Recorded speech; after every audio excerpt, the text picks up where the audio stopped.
साथियों welcome back. आप सभी लोगों का बहुत बहुत स्वागत है मेरे यूट्यूब चैनल पर। सबको सुप्रभात नमस्कार। चलिए एक बार फिर हम लोग उपस्थित हैं नवजीवन कैंपस के ऑनलाइन क्लास की श्रृंखला में और आज हम लोग मॉर्निंग सेशन के अंतर्गत देखेंगे 28 अक्टूबर से संबंधित महत्वपूर्ण समसामयिक घटनाक्रमों को। तो कुछ महत्वपूर्ण घटनाक्रम जो 28 अक्टूबर से रिलेटेड है और एग्जाम के दृष्टिकोण से उपयोगी है उसको लेकर मैं उपस्थित हूं। तो इस पर एक नजर डालें और इसको ध्यान रखें और बार बार रिवाइज करते रहें। क्वेश्चन आवर कल हुआ था, काफी अच्छा परफॉर्मेंस था आप लोगों का। आप लोगों ने 11 में 11 काफी लोगों ने सही किया।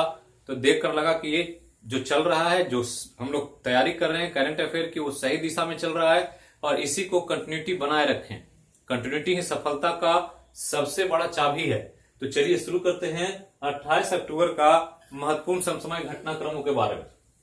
और सबसे जो इंपॉर्टेंट घटनाक्रम है वो ये पहला ऊपर वाला, उसको ध्यान रखना। लिखा गया केंद्र शासित प्रदेश जम्मू कश्मीर पुनर्गठन तीसरा अध्यादेश 2020 जो अभी लागू हो गया।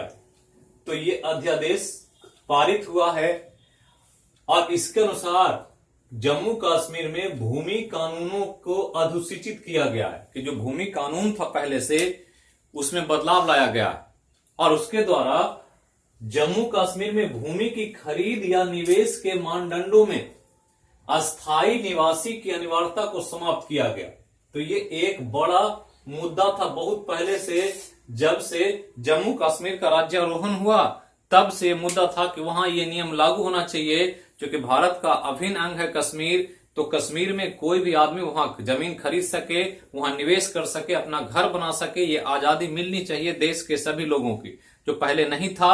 लेकिन अब केंद्र शासित प्रदेश के अंतर्गत आने की वजह से यहां पर एक कानून लाया गया कि अब यहां पर अस्थायी निवासी होना जरूरी नहीं है। कि पहले जो था कि जम्मू कश्मीर में सिर्फ जम्मू कश्मीर के अस्थायी निवासी वहां जमीन खरीद सकते हैं, बेच सकते हैं। लेकिन अब देश का कोई भी व्यक्ति वहां जा करके जम्मू कश्मीर के क्षेत्र में जमीन खरीद सकता है, वहां निवेश कर सकता है, वहां अपना फैक्ट्री लगा सकता है। इससे जम्मू कश्मीर के विकास की गति मिलेगा। तो एक बड़ा कानून है, ये ध्यान रखना है। काफी दिनों से सभी लोग इसकी उम्मीद में थे कि ऐसा होगा और ऐसा हो गया। तो ये ध्यान रखना। जबकि लद्दाख में ये नियम अभी लागू नहीं है, लद्दाख के लिए अलग से एक अधिसूचना जारी किया जाएगा सरकार के द्वारा, तब लद्दाख की बात आएगी। लेकिन अभी जम्मू कश्मीर में अब जमीन खरीद में जम्मू कश्मीर का स्थायी निवासी होना अनिवार्य नहीं है, कोई भी खरीद सकता है। आगे चलें तो एक और न्यूज है, अध्यादेशी है कि राष्ट्रपति ने एनसीआर जो दिल्ली का आधुनिक क्षेत्र है और उसके आसपास के क्षेत्र में वायु की गुणवत्ता के प्रबंधन के लिए एक आयोग की स्थापना का अध्यादेश जारी किया। मतलब क्या कि एनसीआर में वायु प्रदूषण बहुत ज्यादा है। दिल्ली एनसीआर में लोगों को रहना मुश्किल हो रहा है, श्वसन संबंधी काफी समस्याएं हैं। कोविड-19 में तो और फेफड़े की बीमारियां बहुत तेजी से देखी जा रही और उस बीमारी को बढ़ाने का काम कर रहा है ये प्रदूषण जो होता है। वहां के जो भी सिस्टम है, चाहे यातायात का प्रबंधन हो, इंडस्ट्रीज हो या किसानों द्वारा प्याली जलाने की बात हो, तो ये सब की वजह से प्रदूषण बहुत फैलता है। तो प्रदूषण का प्रबंधन हो सके, वायु गुणवत्ता को मैनेजमेंट किया जाए कि लोगों के लिए स्वास्थ्यवर्धक वायु मिल सके, इसके लिए एक आयोग की स्थापना का अध्यादेश राष्ट्रपति ने जारी किया है। तो ध्यान रखना है।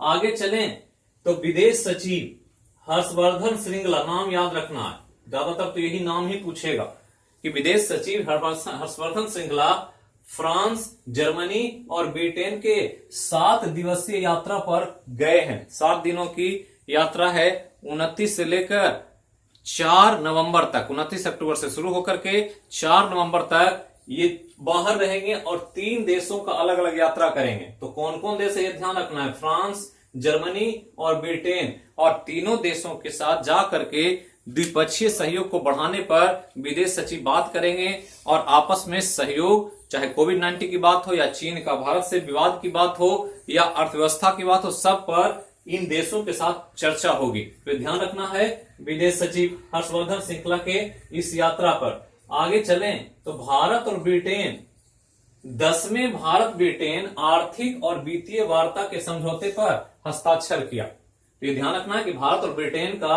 यह 10th भारत ब्रिटेन आर्थिक और वित्तीय वार्ता था जिसके समझौते पर हस्ताक्षर किया दोनों देशों ने। तो ध्यान रखना है जिसमें भारत और ब्रिटेन के बीच आपसी सहयोग को और आगे ले जाने पर कार्य होगा। आगे चलें तो एक न्यूज है, विदेशी अर्थव्यवस्था और विदेशी व्यापार के लिए जिम्मेवार संघाई सहयोग संगठन एससीओ के मंत्रियों की 19वीं बैठक की मेजबानी भारत ने किया। ये ध्यान रखना, तो मेजबानी किया मतलब भारत इसका होस्ट किया। और एससीओ के बारे में डिटेल बताए हैं कि एससीओ एक बड़ा संगठन है जो खास करके विदेशी अर्थव्यवस्था और विदेशी व्यापार पर कार्य करता है। और इसी की मंत्रियों की बैठक थी और ये बैठक 19वीं बैठक है एससीओ की मंत्रियों की, और इसकी मेजबानी भारत ने किया। और इस मेजबानी के द्वारा जो व्यापार का बैठक हुआ, उस व्यापार के 4 नए दस्तावेजों को अपनाने पर सहमति बन गई कि नए तरीके से हम कैसे व्यापार को आगे ले जाएं, आर्थिक व्यवस्था या अर्थव्यवस्था को कैसे ठीक किया जाए, इस पर 4 नए दस्तावेजों को अपनाने का प्रस्ताव रखा गया एससीओ के द्वारा। तो एससीओ जिसका मुख्यालय संघाई है, ध्यान रखना है, और इसमें 8 सदस्य हैं और उसमें भारत भी एक सदस्य है। तो ध्यान रखना है, बहुत इंपॉर्टेंट। ये 19वीं बैठक मेजबानी भारत ने किया। आगे चले तो भारत में बिजली पहुंच और बेंचमार्किंग वितरण उपयोगिता की रिपोर्ट जारी किया गया है। ये भी एक इंपॉर्टेंट रिपोर्ट है जिसको ध्यान रखना है। क्या है तो भारत में बिजली पहुंच और बेंचमार्किंग वितरण उपयोगिता की रिपोर्ट, मतलब भारत में बिजली कितने लोगों को मिल रही है, कितने लोगों तक सरकार ने बिजली पहुंचाया, इसके लिए एक रिपोर्ट जारी किया गया है। क्योंकि बिजली ऊर्जा पावर सेक्टर में बड़ा सेक्टर है और बिजली से ही देश की अर्थव्यवस्था और विकास का संकेत मिलता है कि कितना विकसित हो पाए हम।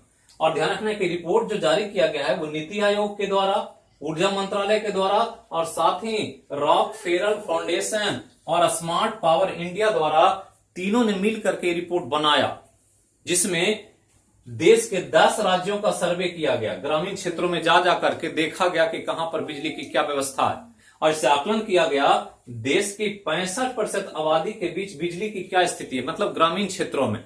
और जब सर्वे हुआ तो 10 राज्यों के सर्वे के आधार पर पता चला कि इन क्षेत्रों में औसतन प्रतिदिन 17 घंटे बिजली मिलती है।